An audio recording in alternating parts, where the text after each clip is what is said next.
Good evening and welcome to this policy pitch event at this wonderful forum, the State Library of Victoria.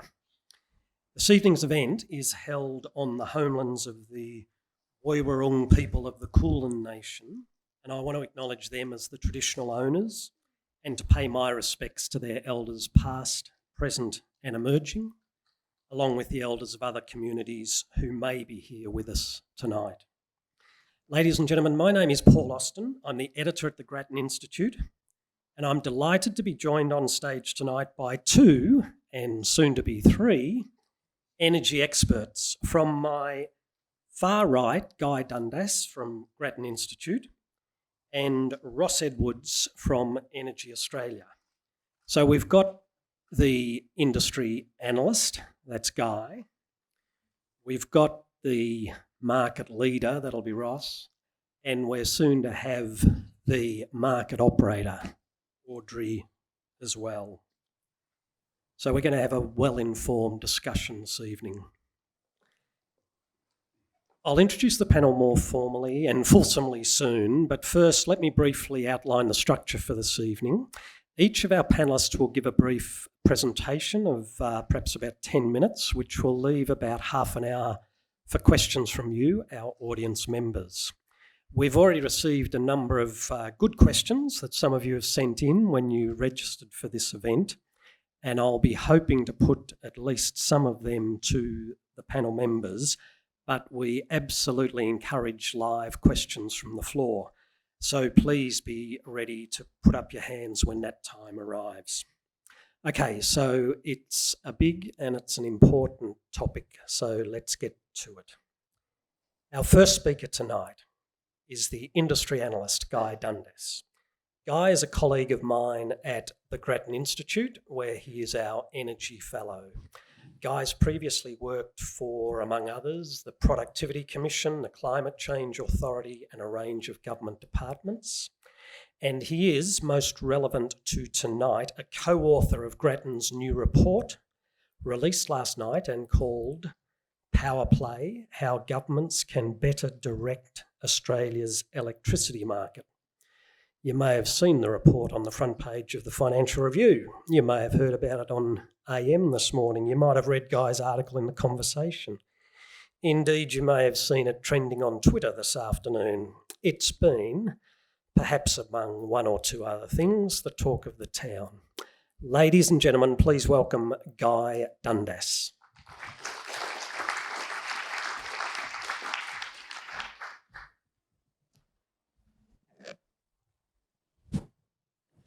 Thanks, Paul, and thanks, ladies and gentlemen, for coming out tonight to listen to us talk about this important topic. So there on your screen, that plume of smoke, that's the last unit of the Hazelwood power station closing down in the Latrobe Valley. And when that photo was taken in March 2017, it's probably fair to say that even highly informed energy analysts didn't quite know what was in front of us here in the national electricity market, and particularly in Victoria. So since that time, power prices have increased substantially, and there have been some high-profile blackouts, particularly last January this January just passed, 200,000 Victorian households lost power, and as the Australian Energy Market Operator forecast in their last report, there's a risk of the same again this summer if actions are not taken. So it's been a wild ride since March 2017, and that's why our topic is avoiding another Hazelwood. We don't want to see things play out quite this way again. And the critical aspect that I'm sure we'll touch on several times tonight is notice of closure. So as I mentioned before, this photo was taken in March 2017, but the official notice of Hazelwood's closure only happened in November 2016. Now, you don't need to be an expert to know that you can't build a power station in 5 months. And so what's happened is that investment has substantially lagged this closure. And we've seen a tighter energy market with higher prices and greater threats to reliability. So a key aspect of managing coal closures and avoiding another Hazelwood is this issue of closure. And we want to get it right because Hazelwood is just the first of many. Australia is expected to transition away from coal over the next few decades, and this is one potential picture of the future This is how the coal-fired capacity in the national electricity market might decline over coming decades based on dates notified by the generators under existing market rules that give their, if you like, best estimate of when they'll close. So that's quite a substantial transition, particularly in the 2030s.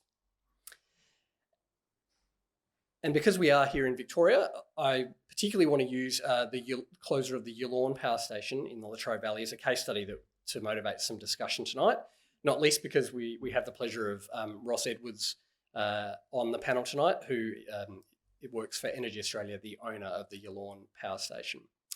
And Yallourn is the oldest of the remaining Victorian coal-fired power stations and almost certainly the next to retire. So we here in Victoria are very interested in what happens with that power station. Now, when I put this chart in the slide pack, I was fully aware that it probably doesn't do Yallourn justice because it is presented in the context of the entire Eastern Seaboard national electricity market. The Yallourn closure is highly significant for Victoria. So when it closes, we'll have roughly half the coal capacity in Victoria that we had prior to the Hazelwood closure. So clearly that's a very different market to just how it looked only 3 years ago. Clearly something very significant and something that we want to manage well. So what do we know about the Yallourn closure? And I'm sure, again, Ross will be able to add to this or correct me if I've made any mistakes. So the dates notified so far of what we might call a staggered unit-by-unit closure of the 4 units of the Yallourn power station over the 4 years, 2029 to 2032. Those dates are based on the notification given under the existing 3 years notice of closure rules, which is a market rule with penalties for non-compliance.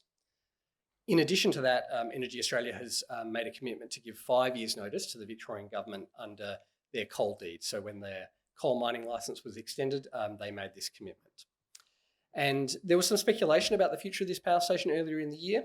And I think it's fair to say that in response to that, EnergyAustralia sought to put its position in the public, and that there is a direct quote. I'm sure you can all read. But I'm intrigued by the phrase, not a substantial change in the market. And I'm going to speculate on what we might be talking about when we think about these changes in the market. So I don't think it's Victoria's renewable energy targets. So these have been around for a while. Up there on the chart, I've got some data, some historic data above the black line and some targets for future dates below the black line. Now, the 2020 and 2025 targets were announced in 2016 and legislated in 2017, so they're quite an established part of the Victorian landscape. The 2030 target was announced in 2018, but is yet to be legislated. And I think it's fair to say that certainly in terms of the 2020 target, Victoria has gone from 5% renewables to 20% renewables in the last financial year. It looks well on track to that 2020 target when you consider wind generation coming in. And as I say, these targets have been around for a while. Perhaps what is a greater source of uncertainty are emissions targets. Now, the Victorian government has sought to set targets under its climate change legislation, and it's commissioned independent advice led by Greg Combay, what I've called in the slide there, the Combay report. And it has reported recommending interim targets for 2025 and 2030. They're based on a benchmark year of 2005, and the targets there on the screen, as you can see, 32 to 39% below 2005 levels by 2025 and 45 to 60% by 2030. Just to emphasise, this is not official Victorian government policy, but the Victorian government is legislatively required to respond to this report and to take it into consideration by March next year. And let's apply, now, and these targets are for the entire Victorian economy, all sources of emissions. So let's apply them somewhat mechanistically because otherwise I'd have to make a whole lot of very difficult assumptions, but let's apply them to the electricity sector and assume that the electricity sector does its pro rata share of those targets were they to become Victorian government policy. Now you'll see that the 2025 level implies a level of emissions that are roughly consistent with where the sector is today. So let's say there's some wiggle room. Obviously there's some gas-fired generation in the market, but you would say that there's room for the current generation mix to comply with that target. The 2030 target looks more challenging. I think it's fair to say that there probably isn't room for 3 brown coal-fired power stations in Victoria under that 2030 target were it to become official government policy. So you can see why that there are genuine questions raised about the future of Yallourn Power Station, both in Melbourne and in the Latrobe Valley. And it'll be very interesting to see how that plays out. And particularly, we want to make sure that process is well managed. As I said before, notice of closure is important. And really, the critical reason for that is so that we can have timely replacement investment. And that motivation was what led to the existing rule around 3 years notice of closure. And I would also assume to the Victorian coal deed requirement. 3 years allows a reasonable amount of time for a response through new investment. When we looked at and considered the policy options to manage coal closures, we felt that the 3-year notice of closure rule probably is not sufficient on its own. So the penalties for non-compliance are really quite mild, and it's quite a flexible mechanism, so you can nominate a date and keep pushing it back and achieve a lot of flexibility with how you comply with that rule. In our view, we need more certainty to achieve that outcome. Another option, best exemplified by, or worst exemplified by the Commonwealth's current task force to look at options around the Liddell coal-fired power station, is what I would call ad hoc management. So we'll look at it and we'll get some people in a room and we'll see what we come up with. Now, in our view, this is just not a viable policy option. It creates very unhelpful questions around whether coal-fired power stations will or won't close, and clearly makes it harder to then replace it. If you're second-guessing whether, say, Liddell would be subsidised to continue, it's much harder to commit replacement investment. So that one just doesn't pass muster. We also looked overseas. Germany has had a high-profile coal commission to look at a phase-out of coal, and that's a very substantial process that has government support now, the outcomes of that process. We felt that that wouldn't translate to Australia well, given the political contentiousness, if you like, around climate policy in Australia, so we didn't feel that that one flew. Legislated exit has been used in the United Kingdom and Canada, but I think it's important to emphasise that that's to deal with a very small share of coal generation, roughly 10% in the overall mix. In the NEM, that number is well north of 60%.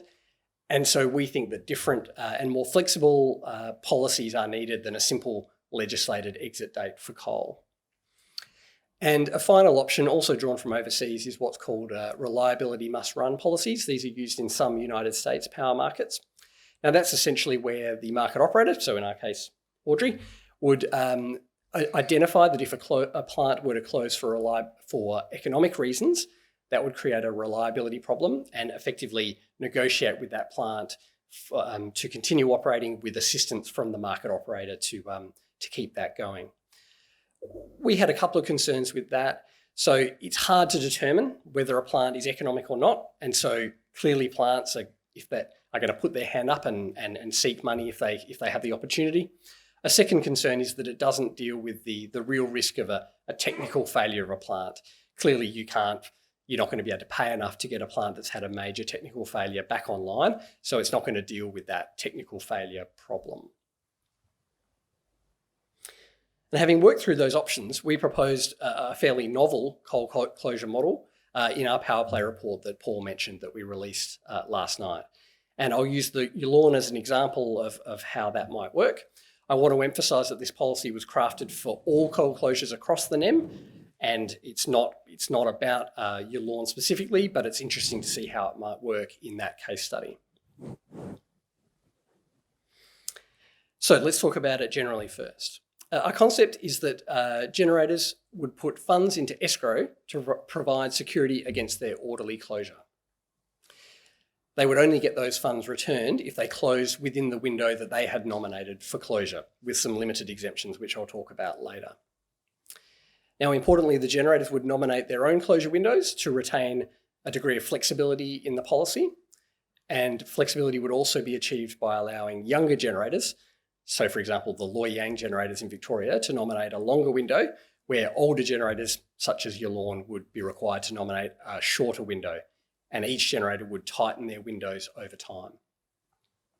Funds would be accumulated progressively over time, but they would need to be substantial to have significant compliance incentives. You could cut it many different ways, but indicatively, we're talking about several $100 million for a substantial coal plant. And the windows that they nominate must be consistent with the established principle in the market of 3 years notice of closure. And as I mentioned before, the key thing is that funds would be returned if the generator complies with that nominated closure window, with only limited exemptions. That's what drives the incentives to give the orderly closure, the credibility around closure, which in turn should drive replacement investment in a timely manner. And those limited exemptions, we would see a body, in this case AEMO, make an assessment about the effect of that closure on reliability. So if a plant wanted to retire early and could do so, and AEMO certified that that could happen without harming the market's reliability, then they should have their funds returned. Equally, if a plant wanted to continue beyond its nominated window and could establish with the market operator that delayed closure was necessary in order to maintain the market within its reliability settings, then that also would be allowed. So that's quite a tight set of exemptions to make that policy credible. Now let's move to the Yallourn worked example. And I'll work through two in parallel and we can see how this plays out. So let's work with a simple 2032 closure based on the notified date at the moment. I'm not going to do it unit by unit just for simplicity. So we would suggest that Yallourn starts with a 3-year window, which it would nominate at 41 years of age. And so indicatively, let's call that 29 to 32. As I mentioned before, it would need to tighten that window, and that would occur 5 years later, when it would tighten it down to essentially a 12-month period in the window 2031 to 32, where it best identifies closure, and 2032 would be the last possible closure date for it to keep its money. But acknowledging processes such as the emissions target process in Victoria, it's entirely possible that Ross and his colleagues would form a view that there was no room for Yallourn in the market beyond, say, 2030. So let's consider an accelerated closure scenario. In this case, indicatively, they would nominate an earlier window to give themselves flexibility to close within a realistic window. So let's say the 2021 window nominated would be 26 to 29. Now, to comply with the 3-year notice rule, if they wanted to close at the front end of that window, they would need to nominate in 2023 or 2024. By 2025, their flexibility would have been resolved and the identified window would have to be 28 to 29, which then becomes the closure date that they would need to comply with to achieve that, to have those escrow funds returned. Now, we recognise that this imposes constraints on generators such as Yallourn. We recognise that the holding cost of putting funds into escrow does impose a cost on generators and that some of that may be passed on to consumers. But we also recognise that sudden closure has substantial costs and reliability implications for consumers, and that timely replacement investment is critical to this transition. So in our view, the insurance, if you like, that this policy purchases around closure date and the benefits that flow from that are worth the price. I'm sure Ross will have a different view and I look forward to hearing from him. But we wanted to put this policy out to stimulate discussion around how to best manage coal closures in the interest of a well-managed but flexible transition to cleaner generation in the national electricity market. Thank you very much.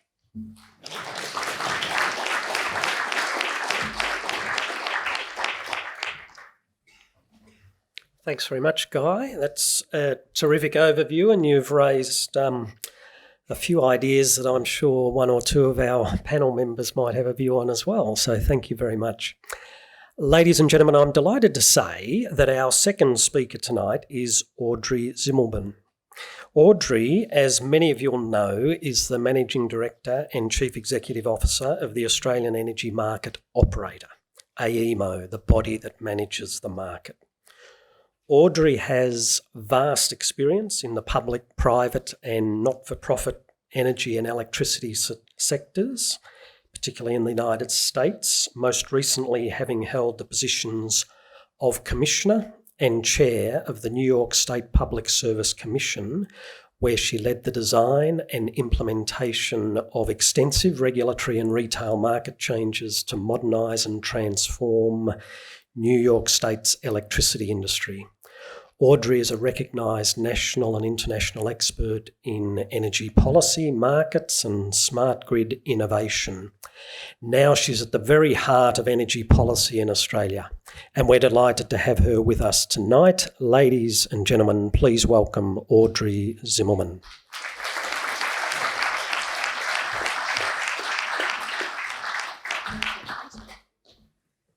Good evening, and we often talk about congestion in the power grid. I got stuck in the congestion on our road, so I apologize for being a bit late. I also want to congratulate Grattan on another very good report. Always great to see your work. It's very insightful, and for most parts, as I read through it, I have to say we're in agreement. So I'm glad to see that, although that's always a little scary sometimes, too. It's always nice to have a bit of dissension. I think I clicked this one. Is this the arrow? Is that right? Nope. There you go. So I did want to pick up, and because the topic tonight is around coal exit, I'd talk a little bit about that. But I want to put it in a little different perspective. AEMO's responsibility is in the operations of the power market. We're also responsible for the planning.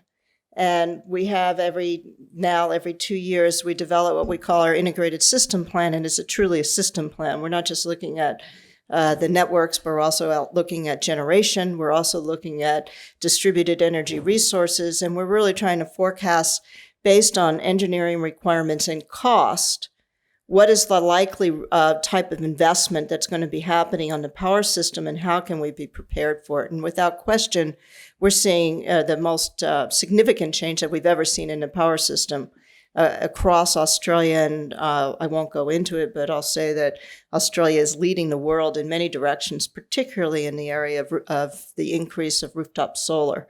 But in terms of that, two things are happening. One, like many of the developed nations, we're seeing an aging power system structure. Most of our generation, particularly coal generation, is getting to the end of its useful technical life. And so we have to start thinking about, in terms of the industry, what are we going to use to replace those plants? And this is just a function of age, and that's something that's happening.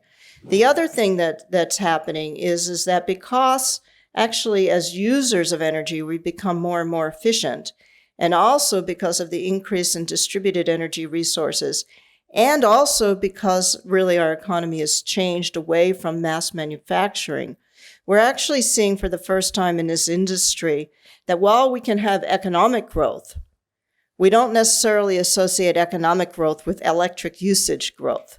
And even with the onset with electric vehicles, et cetera, we don't expect to see huge amount of demand growth even with population growth. And that's just because we're being more efficient around how we use energy, and also because we're putting in so much rooftop solar. So what does that mean? Well, Grattan points out there's, I think you said, $400 billion of new investment that's going to have to come in over the next 20, 30, 40 years to actually replace these power plants, and also aging infrastructure. Now you could say, well, that sounds like a lot. Okay, so let's go off by 50 billion. We're saying 350 billion just to be generous. That's a lot of money. When we built our power systems in the last century, we built them over a period of time after World War II, when we started to electrify the economy. And every year there was growth in electric usage of somewhere in the order of 2 to 3% over periods of time. So that meant when we were building out these systems, and they were built out by actually companies that actually were running, as you know, the state-owned entities who own the generation, own the transmission, own the distribution. They were built out, but on the basis of the fact that usage was growing, so that the costs of these very large capital plant were spread over a much growing usage, which meant that you were able to manage your costs better. Now that we see demand flattening and usage flattening, that means that with the replacement of this investment, we need to be absolutely certain that every investment dollar we're spending in energy is the lowest cost investment. That's why AEMO does this planning, is to figure out what's the best type of investment to come in, because we are worried about the affordability of energy. And so that's why this is critical, and why it is critical that we think about the transition. Because what we don't want to have happen is that coal plants retire, and when we were expecting them to retire in 5 years or 7 years, they retire in 3 years, and suddenly we have to build a power plant that we really didn't need because something else was coming in that was cheaper. But because we have this reliability gap, we need it to keep the lights on. And so that's why we're talking about coal exit. It's really it's a very pragmatic question of, if you know you're building a transmission line and that transmission line is going to give you access to a lot of new renewables, and suddenly a coal plant exits that you weren't expecting, and suddenly you have a reliability gap, we have to kind of rush in and do something. And that's why we want to talk about this in a way that sort of we talk about as managing the transition. So for that, I think we have to think about in terms of big P policy and small p policy. Big P policy to me is the kind of things that some governments are talking about, like Germany and Japan and California and New York, where they're actually saying we want to exit one technology base and enter into another technology base. So in California, they're talking about exiting nuclear because they don't have any coal. In Germany, they're talking about exiting coal and nuclear, and they realize these are massive economic shifts. So they're putting programs in place to think about how to make this shift occur. It's a real technology shift. Here, and I agree with Grattan, we're not likely to see that type of technology shift in Australia because it's just not the way we work here. But we are seeing something very different that they're not seeing in Europe and elsewhere, is that because we have such good land here for wind and solar, and because of the nature of our climate, what we're actually seeing is as the coal, and because unlike in Northeast US where there's fracked gas, and I'm not getting any political, so there's very cheap gas available, we're not seeing when the coal exit retires, actually more fossil-based generation coming in naturally as a cost element. What we're seeing is that the cheapest alternative, once the coal retires, is a combination of wind and solar and storage. And so there's an element of this of recognizing that unlike other economies, we may see this natural shift occur in Australia simply because economics is driving it. And so the question then becomes, is this small p policy in my mind, which is how do we make sure that when we know that we're looking at an aging fleet and we're looking to replace it, so we're doing that with a combination of transmission because we have to build the transmission to places like Western Victoria, which didn't have resources before, but now is a good place for resources, that we're doing this in a very managed way because these are big investments and you want to be as efficient as you can. And so how do we manage this, what I would call is a very different issue. I think what this issue is going to be driven by two things. One is owners of these plants, because we do have a liberalized market, making a very rational economic decision that as we add more renewables, and including rooftop solar on our roofs, the revenues that they would otherwise get from being able to sell their output are not going to be as high. And so here they have an aging plant that, like an old car, is going to require a lot more capital. And the money isn't coming in, so they're making an economically rational decision to say, actually, I can't make money out of this plant anymore. That's what I think you're hearing from EA. And so we're going to have to retire it and replace it with something else. What we want to do is make sure that the market can react to that. So one of the things that was put in place a couple of years ago through the Finkel Review and the Energy Security Board is what we call this 3 years notice of closure. That was not in place when the northern plant in Hazelwood retired. And so it is to require the owners to give us 3 years notice, but it's not us as a system operator, it's actually to the market. So the market can respond and people can adjust their contracts. It's a very economically based thing to do. And I think that makes sense. And you're seeing people respond. I think the Liddell closure, where they gave us 7 years notice, there was just announced closure in Queensland today, which is giving us 10 years notice. So people are responding to that, and Yallourn has too. So I think that what you're hearing from the generators is they don't really have a problem, and they understand the importance of this, and they want to provide that kind of notice.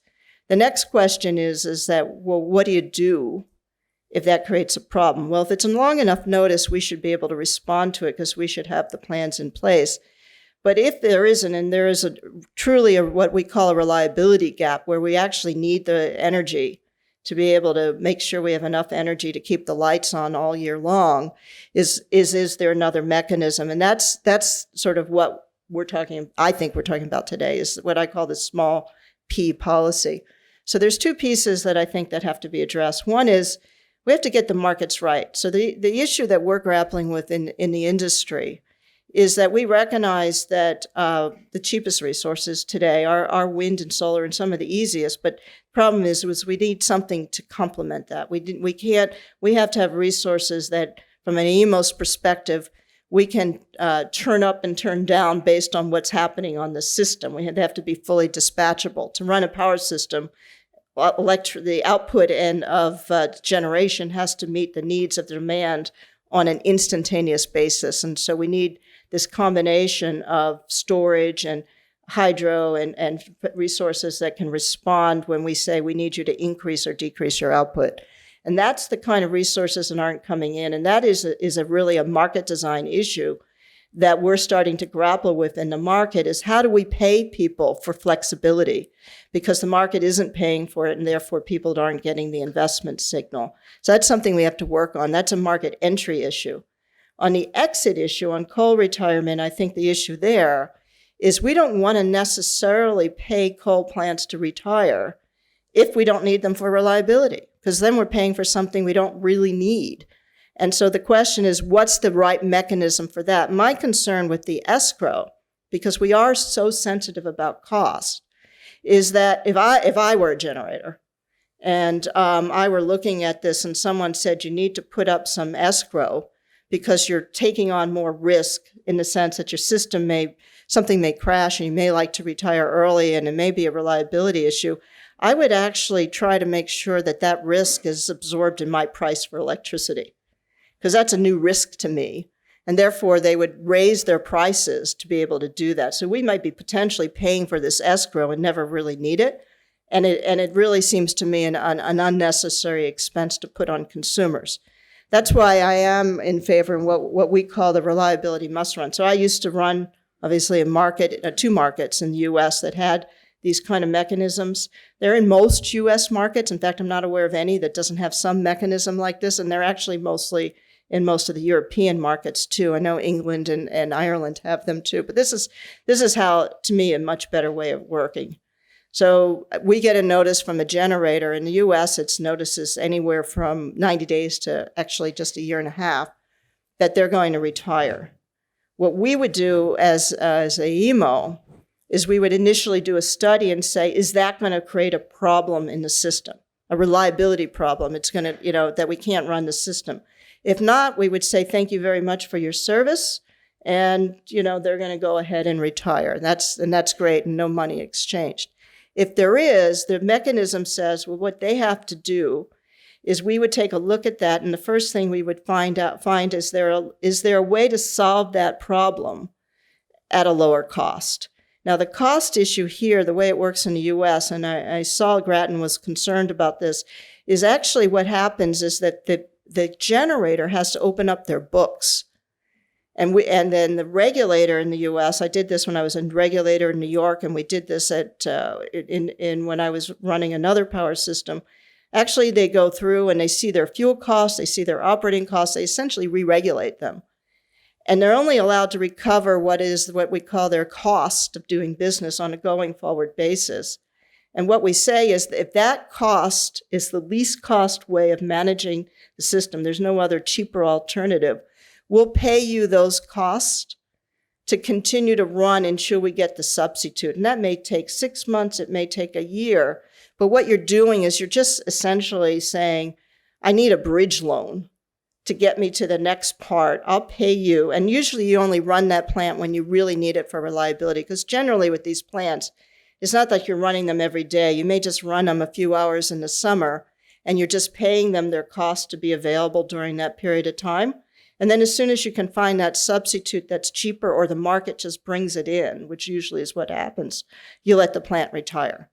So to me, part of the Grattan concern is, well, we don't know what their costs are. Or actually, that's built into it. You actually have to open your books up. Secondly, you have an auction. You have a process to make sure that's the cheapest alternative. And the third is you keep it very much focused. Is that these are economic decisions. The only reason you would want to keep them in is if you truly needed them for reliability. So I think it's a much more efficient mechanism. The bigger issue, though, for us, I think, as we go forward is simply this. We are seeing this massive transition. We do need to know these plants are aging. The bigger thing that we're confronting in Victoria, and you probably heard us talk about this summer, is making sure that we have enough resources available to us all year long, including during the summer peaks, to make sure that we have reliable, secure energy for people, because that is really what you're paying for. And what we need to do always is now say, well, as the market is changing, we need to adapt our markets and regulations so that the investment, which we believe is the least cost investment, comes in an efficient way. And so we could take advantage of that. So I look forward to the conversation. I always would prefer to agree with Grattan, but this one I think you got it slightly wrong. Thank you.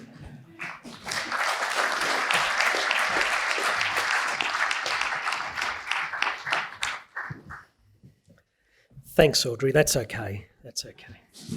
That was, in fact, a fascinating insight into the sort of risks that you have to manage and the thinking that's applied to that delicate task. So thank you very much.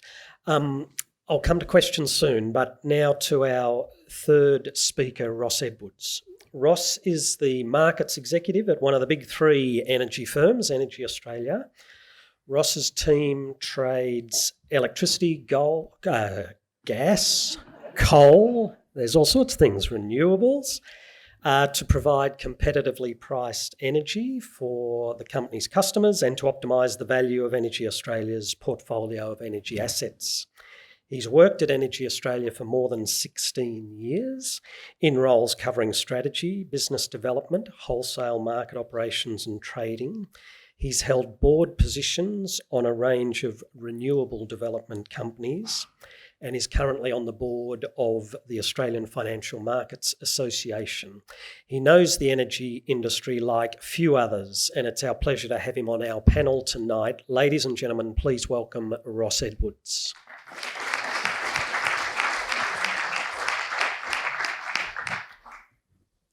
Thank you and good evening. I'd like to just start by acknowledging the Wurundjeri people of the Kulin Nation, the traditional owners of the land on which we meet. I pay my respects to their elders, past, present and emerging. And also like to thank Grattan for hosting this event because I think it's a great topic and it's a good one to debate. So we've heard so far from Guy and from Audrey setting the scene about from the markets perspective and from an industry analyst perspective. And, I think when you take a step back, there is no debate that this sector is in transition. I've read a number of stats lately where it's around that we're really leading the world in the rate of change, whether that's by penetration of residential households or megawatts installed of renewables per capita. We're doing this at a rapid rate. But when electricity prices are at record levels and there are blackouts, it's hard to argue that it's working for everyone. The frustrating thing about this debate is that we agree on more than we realise. And when we read this report, there's a lot that we actually agree with. There's a bit that I don't, which we'll get to at the end. Decarbonisation of our energy system and the wider economy is inevitable. It isn't whether we'll get to net zero emissions, it's when and it's how. And how isn't it exclusively about the technology, it also goes to fairness. The clean energy transition needs to work for everyone in Australia, no matter where they live or how much they earn. The path has already been bumpier than it needs to be. So I couldn't really come tonight without talking about Yallourn. Yes, Yallourn is the highest emitting power station since the closure of Hazelwood. Yes, there's been calls to shut it sooner than its technical life of 2032. In fact, we've had protests similar to the people that were outside this evening. They'd like to see that shut much sooner than that. And we acknowledge this is a passionate topic and it's born out of concern for the planet, and we share that concern for the planet. At the same time, a lot of people rely on Yallourn. households, businesses and communities. Yallourn powers around 2 million homes a day, employs more than 500 people in the Latrobe Valley and swells to about 1,000 people during maintenance times. We spend 200 to 300 million a year to run Yallourn. That involves contracting with over 240 businesses, from electricians, welders, even the local news agency. Yallourn is a major economic contributor to the Latrobe Valley and wider Gippsland community. Thoughtful planning is needed to support the region through any transition. Our plans are to run the plant to 2032, as the statement that Guy had, for as long as policy and regulation permit, and there's not a substantial change in the market. There are changes. That could be tighter emissions targets that were mentioned before, or other market interventions or changes, and we can probably cover a bit more of that in Q&A. We've promised to our workers and the local community that that should things change and circumstances remain within our control, we'll give at least 5 years' notice. We think that's the right thing to do, and our aim is to leave a proud legacy so that the eventual closure of Yallourn becomes a best practice model for how to transition. As our Audrey would know, and as was outlined in the integrated system plan last year, a power station the size of Yallourn could not shut down tomorrow, and for us to have the lights stay on this summer. We need to prepare and plan for this. At EnergyAustralia, we have work underway to explore opportunities to build dispatchable power to balance the influx of renewables into Victoria, ensure we have electricity when customers need it. You know, when we had the events this summer just gone, but I think when we had the load shedding in the system or the blackouts, I think we had about 8% of the installed capacity of renewables were contributing, and we had about over 80% of the thermal assets. We need dispatchable power to ensure that we're keeping the lights on. And we see this could come from a range of things. This could come from gas-fired generation, pumped hydro, batteries with demand management, interconnection with our other states. When we look at those options though, we consider Victorian investments supporting Victorian jobs should be the priority to do this. And we're prioritising investments opportunities in the Gippsland region. It's not possible to wind the clock back and put Hazelwood back into the system and have the lower prices that it provided. But we can make sure that the next coal closure is better managed to smooth the price impact. We need to acknowledge that we're building a new system, so there will be additional costs in the short term, but this will deliver longer term benefits. And I completely agree with Audrey. We need to ensure that we're looking at how to deliver this on a least cost way. That needs to be the focus. And as I said before, the transition's already been more expensive than it needs to be. To get this transition right, we need industry, governments, and the community to work together. Ultimately, if we are to reach net zero emissions, Australia needs to retire a lot of the coal-fired power stations. We need to get good at doing this, especially where there's so many jobs at stake. And as has been highlighted, there's zero spare capacity in the system, particularly in Victoria. At EnergyAustralia, we've been doing a lot. We've been getting very busy about what can we do as part of that transition. We've supported over 800 megawatts of new renewables into the system. The $3 billion of offtake commitments that we've provided has been a key part of the pipeline of renewable investments that we've seen. But we're also focusing on what do we do when the wind's not blowing and what do we do when the sun's not shining, and thinking about what are all the options within flexible capacity, what we phrase as flexible capacity. The things in that space that we're doing, as I alluded to before, we're looking at what are the options for the replacement of Yallourn. Right now we're upgrading our Hallett power station over in South Australia so that we've got more megawatts for summer. With the support of the state and federal governments, we also underwritten the 2 largest batteries here in Victoria. So we contract the output for those batteries and then dispatch those into the market. And so we're trying to see and investing in these technologies early to see what role can they play. What will this mix of flexible capacity look like? What is the right answer? In other states, we're looking at gas-fired power stations in New South Wales. We're looking at pumped hydro everywhere. And we're also looking at demand management. We run one of the largest programs of demand management with around 13,000 customers under our current program with about 50 megawatts, where we can call on those customers to reduce demand at peak times. And we see that as a great mechanism for customers to deliver a more reliable system. But there is a lot of investment. I've seen some big numbers in terms of quite how much, and it's, if you actually take a step back and think quite how much needs to be done over the next 20 years. To me, in this role, this is why I'm here, because I'm keen to see and deliver on that transition. But the numbers are eye-watering. They're bigger than we've dealt with in the past, and it's a once in a sort of lifetime transition.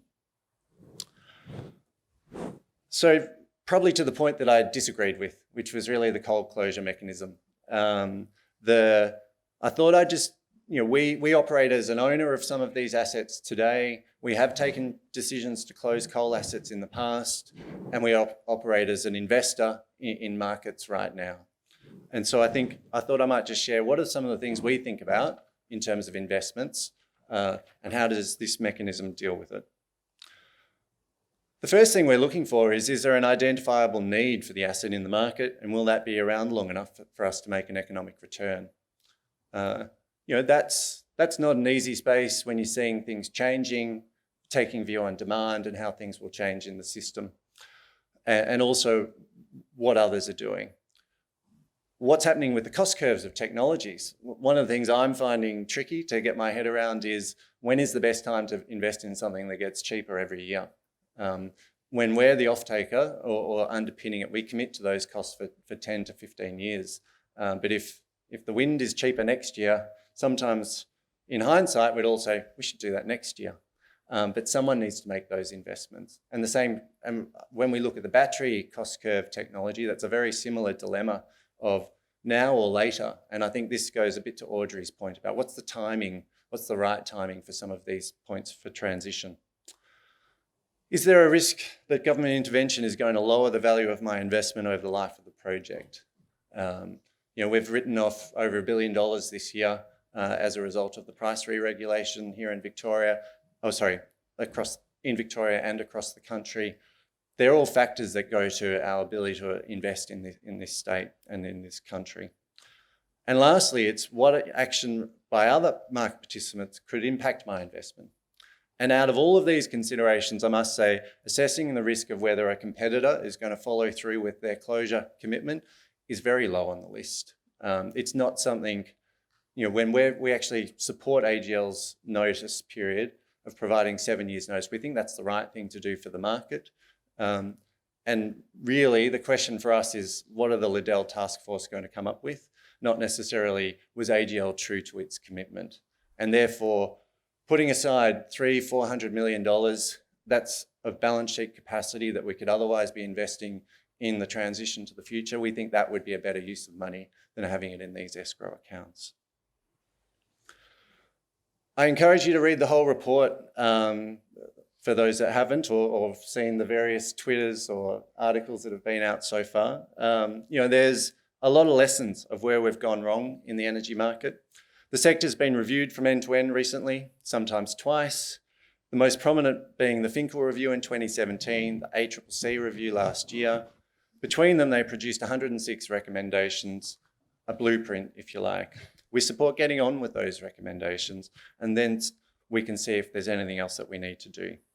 I do think we need to get better at managing the retirement of big power stations, but if replacement capacity isn't ready to go, which is the case right now in Victoria, and we haven't planned to manage impacts on communities, we will repeat another Hazelwood. History tells us it's customers and local communities that pay for that. If the transition to a modern, cleaner energy system doesn't work for everyone, it will take longer, cost more, and be bumpier than it needs to be.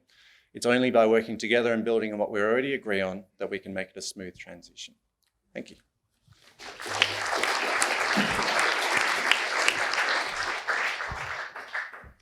Thank you so much, Ross. Well, ladies and gentlemen, as you can see, we have three of the sharpest minds in Australian energy policy on stage here tonight, and they're now available to answer your questions.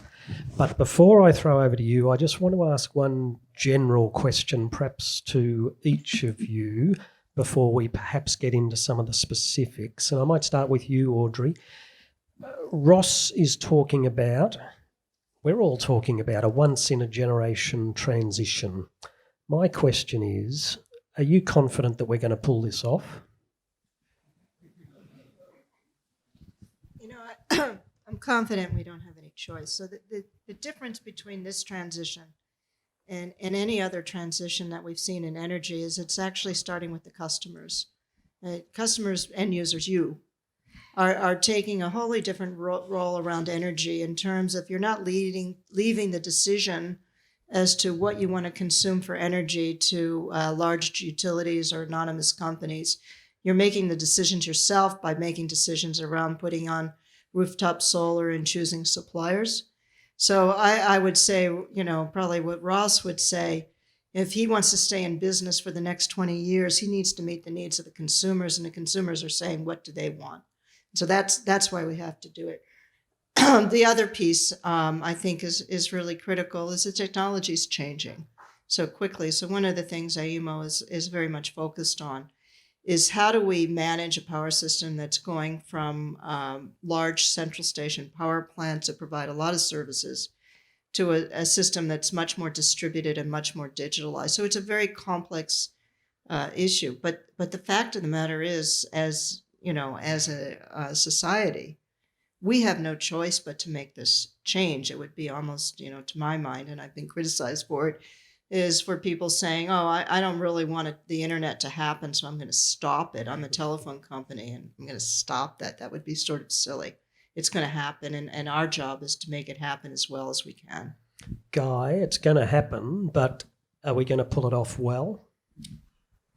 That's the big question, Paul. I think, I guess, consistent with what Ross and Audrey have been saying, I think the pathway, the strategy is quite clear. I think the future will be based on both distributed and large-scale variable renewable energy technology with storage and flexible generation to back that up.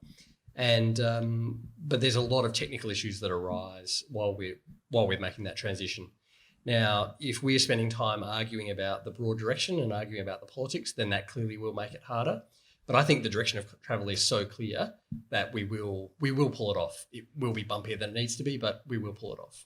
It'll be bumpy. Ross, you've seen extraordinary change, I'm sure, over 16 years at EnergyAustralia. Are you confident from where you sit that we're all going to be okay facing this extraordinary period of change still to come? Look, I do, I must admit, sometimes I find it a little daunting as to how we're going to pull it off. But at the same time, I find it pretty exciting. And, I've been around for quite a while in the market, and we used to talk about the renewables, and it was around having a subsidy and there was a big difference between what you would do with a subsidy or without a subsidy. And I don't think we have that difference anymore. And we have a retirement profile of these coal assets outlined on these charts. So I think we can see the challenge ahead of us. Getting the mix of technologies, I think, is going to be critical, and ensuring we've got that balance of things that can firm up the renewables and really work for customers, involve them in their choices, because they want to be more proactive in this. They want to take control of their energy futures as well. So I think I am confident that we can get there, because I think we've got the technology, we've got a lot of people that are keen to deliver. Okay, we're all confident. Let's ask some questions. If you would like to test the expertise, challenge any of the things that you've been listening to tonight, please raise your hands. Please, if you get the call, wait for a microphone to get to you. And the last thing I would ask is please keep your questions short. We are certainly looking for questions rather than statements. And I'm going to start with the woman on my right in the middle there. Thank you. Hi, it's Karis Palmer from Australian Energy Daily. Question is for Ross. One of the things the Grattan Institute report did, which we obviously don't have time to talk about tonight, was it sort of thoroughly eviscerated the government's underwriting program and the fact that it might not necessarily achieve the aims that it's trying to do. I'm just interested to what extent you think that program is a threat to some of the coal replacing assets that you're considering investing in. And if I can sneak a second one in, interested in, if you don't like Grattan's idea on coal escrow, what do you think about AEMO and Audrey's plan on must-run reliability? Okay, 2 for you, Ross. Okay, to the first one. Look, I think from the federal government's perspective, when they're sitting there and seeing the situation that we're in with the risk of blackouts in Victoria, they feel they have no choice but to start doing things and acting in this market, and that's quite understandable. Personally, I think it's better to actually think about how we address that in the market design elements and ensure that we actually get the right signals for the capacity investment. Because once again, I look at the scale of the total investment required and think, is this what we're going to use our state and government balance sheets for? Or will it work better if we facilitate the private investment and create an environment that attracts that investment? Because I think that's the critical thing, is how do we get the right investment in the right places? And I can understand the perspective of saying, well, if the private sector isn't delivering, then I have to do something. But at the same time, it does create that overhang, that question of, well, how are those investments going to play out? Where are they going to be? And what does that mean? And are they going to be economically rational sort of choices or motivated by other factors? So I find it challenging, but I understand where it's coming from. In terms of the mechanism, look, I think our goal is to try and ensure that we've got sufficient notice to have things in place in time. Having said that, it sounds like a pretty practical way for dealing with small movements of gaps to an issue, not something that you want to rely on for an extended period of time. So if it's within 6 months or something like that, that sounds like a very practical thing. But if this is something that would need to work for 5 years, I sort of don't see. I think we want to rely on the market to deliver that. So, Guy, can I put this back to you? It seems to be a 2-to-1 majority on the stage tonight against the Grattan coal closure model. Given what you've heard, are you still backing it? Yes, I am, Paul. Oh, really? I think I definitely, take the comments that Audrey's made around reliability must run and particularly around, I guess, opening the books. To me, that's still an economic retirement where a plant makes an argument that the finances don't stack up. The question still remains who bears the risk of a technical failure, and in the escrow model we propose, that risk would sit with the generator, and I'm sure Ross doesn't like that, but we think that they are ultimately the best placed to hold that risk, and the funds that would be made available could flow, for example, to AEMO to manage the consequences of a early technically based retirement. Okay, thank you. Some more questions, perhaps from this side. Down the front here, please, the gentleman.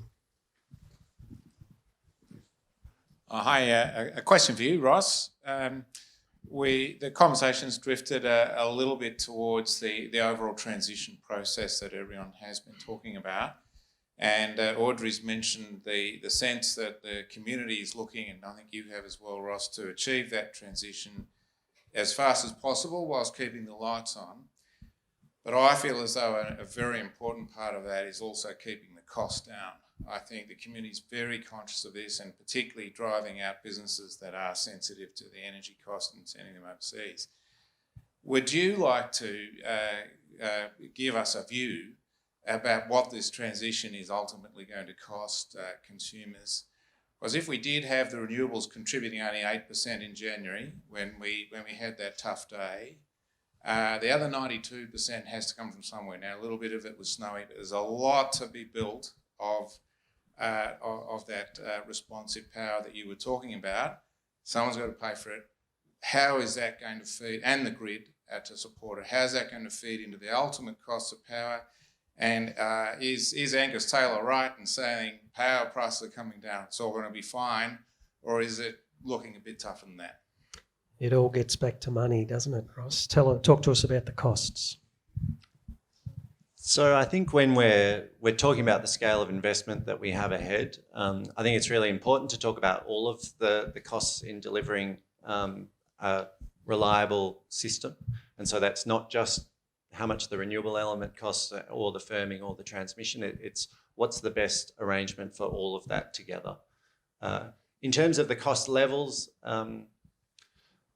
it's a difficult one to predict. The market that we have, I suppose, markets as a general rule overshoot in both directions quite often. Is that, I would say during the time leading up to the closure of Hazelwood, prices were unsustainably low. When we looked at, you saw the forced outage trend in Audrey's chart on the brown coal closures, on that, which was saying, we're seeing this trend of increased forced outages. I know as I was certainly part of the decisions at Yallourn of saying, how much do we spend on this to manage the reliability, and will we ever get that? Will we get the money back when we're in prices in the 30s? So that element, that was unsustainably too low. The prices that we've seen over the last year or so, I think from a wholesale perspective, are higher than they need to be to deliver on this transition. What is the cost that we need moving forward? I'd say somewhere in between those two. But it needs to be a number that actually delivers on those, actually supports the investment needed. Let me just add to that. So, we did a study when we did our integrated system plan to take a look at what would be the most cost advantageous approach to replacing the coal. So we have to keep in mind that these coal plants are retiring. This is, again, that's why I said it's not a big P policy issue of a government making a decision that we're getting out of a particular technology. The plants are retiring because they're old plants and they need to be replaced. The question really for us as a society is, because electricity remains essential, is how do we replace those plants with the least cost alternatives? And then what do we do around a market design and a regulatory design to bring them in at the most efficient investment level? Because one thing we can affect in how we design markets and regulation is the cost of capital. We're not as a market big enough in Australia, like in some markets, to say we will drive down the cost of solar or we will drive down the cost of wind technology. That's an international thing that's happening where these costs are coming down. What we can do in Australia is set up a regulatory and market environment so that the cost of capital that these developers need to get in order to invest is very efficient. And that will also affect their price to do, and then have a plan. So what the integrated system plan has identified is that if we do a combination of resources to replace the coal, that is a combination, again, of wind and solar and distributed resources and storage and some gas, that is the least cost. And a second study has been done because we're building and the networks to interface it all. That is actually over time, but what our calculation is $4 billion lower than any other alternative. So we are doing those studies, and it just means, but it is going to require investment. So you have to think of it's relative, and the relative is that I know my car is going to have to be replaced. What's the most efficient way to replace it? And that's the decision that we're actually making, or the plans that we're developing, so that investors can come in and develop the resources in the least cost way. Thanks, Audrey. Thanks, Ross. I have another question for the gentleman down in the middle here, which is going to be awkward to get to.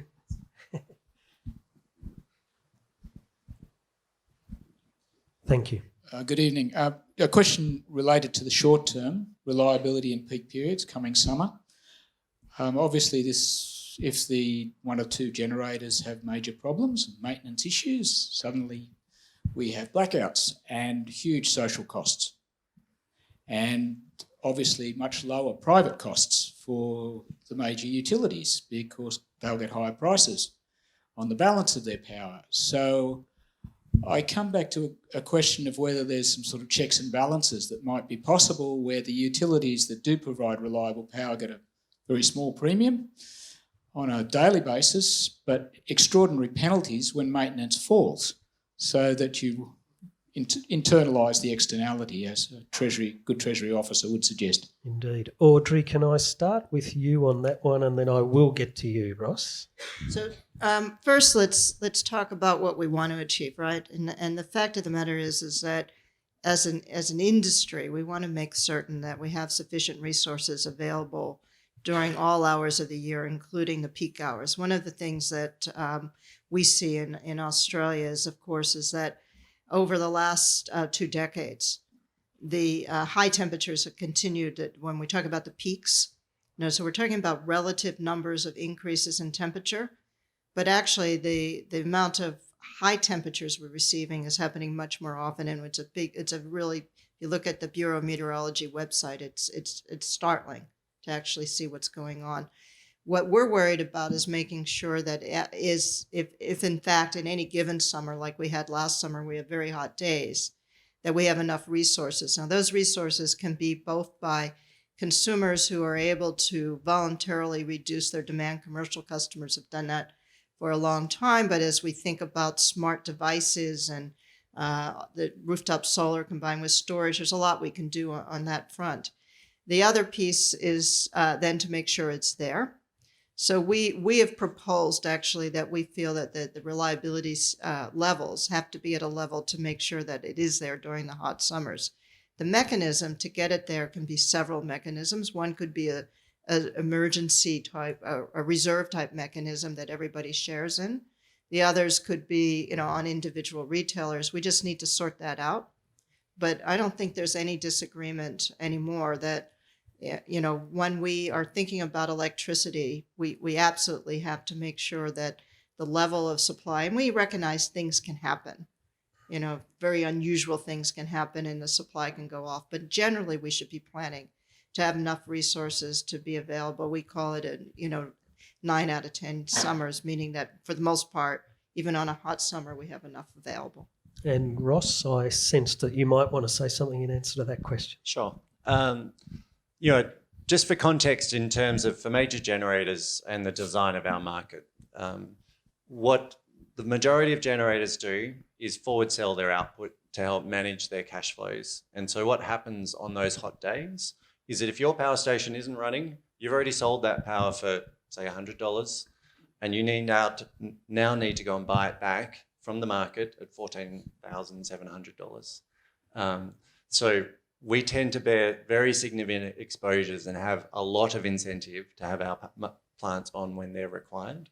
And I think the other part there is from a vertically integrated player, and to Audrey's point about the weather, is that we need to choose what is the right level, what do we think is the right probability of demand, level of demand, the probability of exceedance. And generally speaking, on those extreme days, that's higher than the level that we've traditionally bought for our customers, in which case the vertically integrated players are more often than not short on those days rather than long. We really try and hope to get through those days with having everything working that we have. Okay, I've been ignoring this side of the room. Are there any questions, perhaps up the back on the far left, please? Thank you. I just wanted to ask Ross about, so we've been talking a lot about reliability around energy, but what about reliability around jobs? So I wanted to know what EnergyAustralia's plan is to provide a just transition for workers in the Latrobe Valley, but also around mine rehabilitation and what your plan is to rehabilitate Yallourn once it shuts down. Thank you. The community of the Latrobe Valley after Yallourn, Ross. We wouldn't have the Yallourn power station without the community down there. They're a key part. We're a major employer in that region.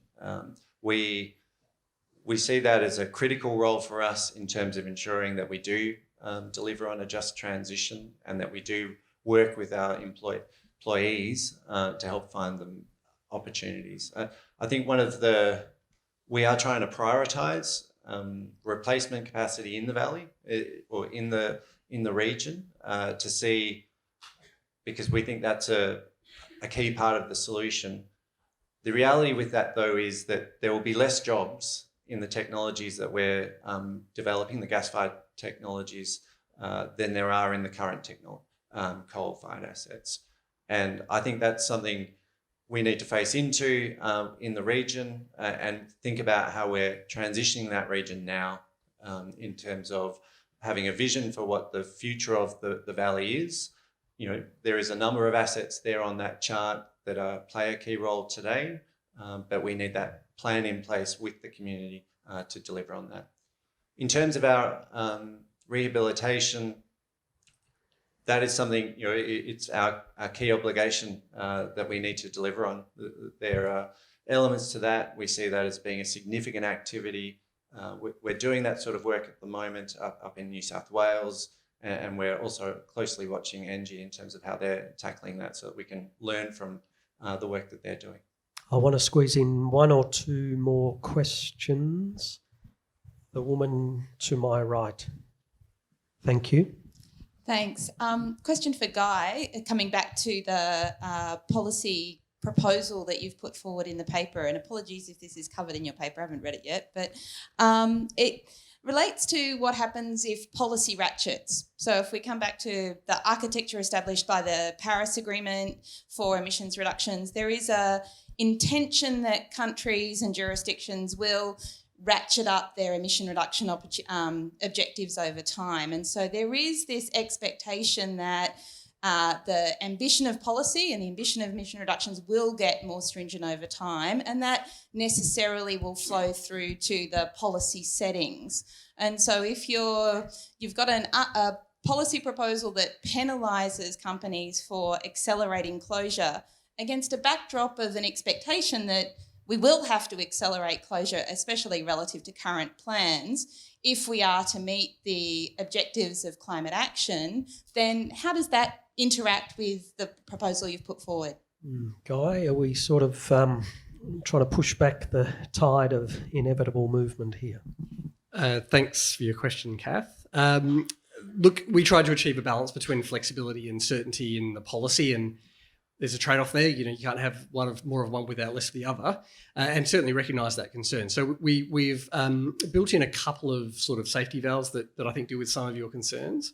The first one is around the process by which generators nominate windows. So younger generators wouldn't even need to nominate a window until they reached, we suggested, 36 years of age, and then those windows would tighten. So, for example, people would be using the very latest information to set those targets as you roll through. So we're not talking about everyone setting a date in 2020 or in 2021. Some people will know the extent of climate action, both internationally and domestically, when they're setting that first target, and be able to set that target reflecting that knowledge. The size of the window also has some flexibility. The third aspect that we built into it was we do have an allowance to retire early if there's no reliability implication. So again, if replacement capacity is built, a coal generator can retire and get its money back. So that is a function of the market, and the coal owner wouldn't be able to control that on their own. But as a general point, if that asset is replaced and redundant, then it can retire. Last question. Is this gentleman right here at the front? Thank you. Yeah, thank you, guys. The elephant in the energy market is not represented here. That's the federal government. So I'm going to be a little unfair. I would pose my question to that representative who's not here, and with the lack thereof, I'm asking you.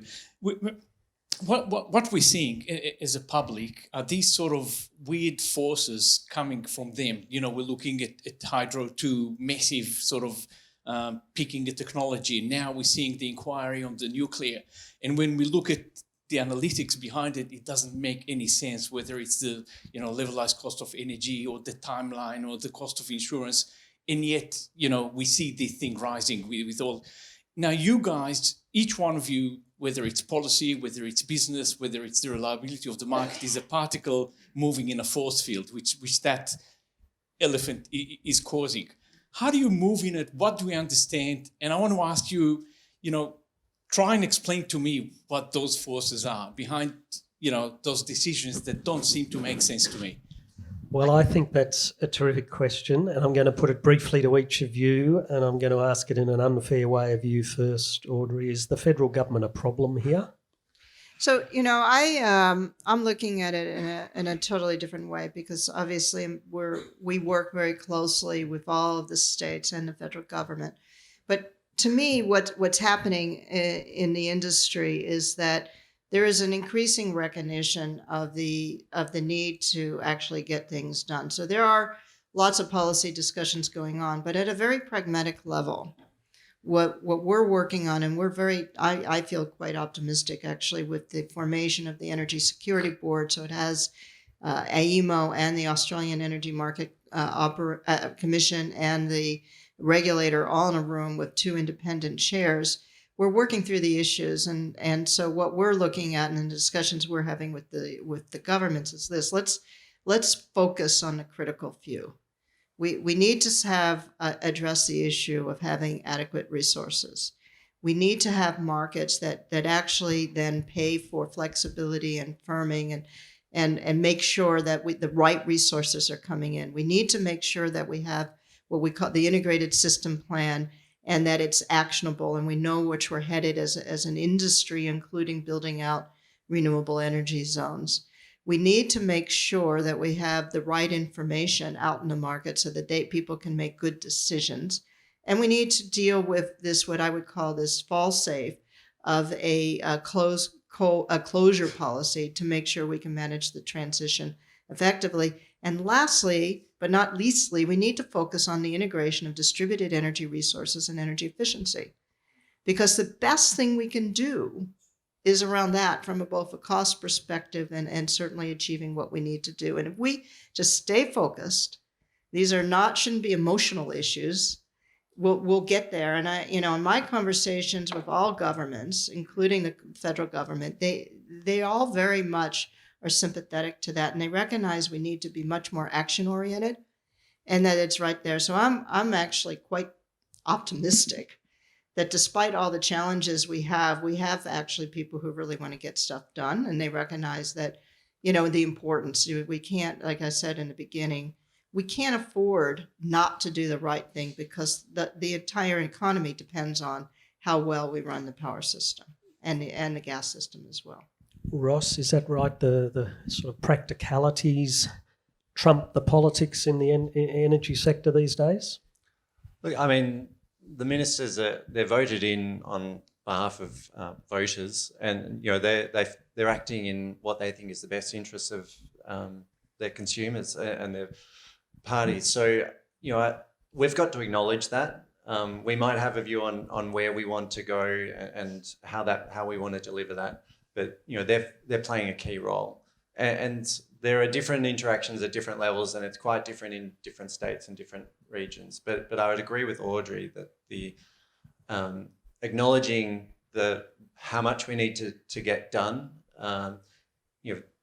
Some of the policies, I feel the point has been we'd like the private sector to deliver it, but if they won't, then we've got no choice but to act. And I completely understand some of that because someone needs to. And so our challenge as an industry is to get in front of it. We've had a number of reviews. There are a number of things which we do need to improve on as an industry. And so we've got to take that on board and improve. But it has its challenges from time to time. Guy, in 1 minute or less, can you make sense of the politics of the energy sector for us, please? Echoing Ross's comments slightly, I think our report that we released yesterday recognised the pressure on governments to act. We don't agree with how they've acted, but we recognise that there is a demand to address these issues, that they recognise the challenges in front of the energy sector. We feel ultimately they're adding complexity to an already very complex space, and their interventions will generally be counterproductive, and would very much like them to step back. But I think the direction of travel, as I said before, Paul's will we deliver, will we get there question, I still think the direction of travel is very clear, and we will get there. These interventions will add cost and they'll make it harder than it needs to be, but I still feel ultimately that we'll work through it. Thank you, Guy. Thank you, Audrey. Thank you, Ross. And ladies and gentlemen, I'm afraid we're out of time. Can I just say a couple of quick thank yous before I let you go? I want to thank the State Library Victoria staff. It's really a great privilege for us at Grattan Institute to have a close partnership with this terrific institution. I want to thank Andrew McDonald and Bridget Phelan from Grattan Institute. They did a lot of hard work to make this event happen tonight. So thank you, Andrew and Bridget. And thank you to you, our audience, for your participation, your engagement, your questions. Please keep in touch with the Grattan Institute via our website, and please keep a lookout for future policy pitch events here at the State Library. We try to put them on about once a month. And finally, ladies and gentlemen, would you please join me in thanking our terrific panel of experts, Guy Dundas, Audrey Zibelman and Ross Edwards. Thank you and good night.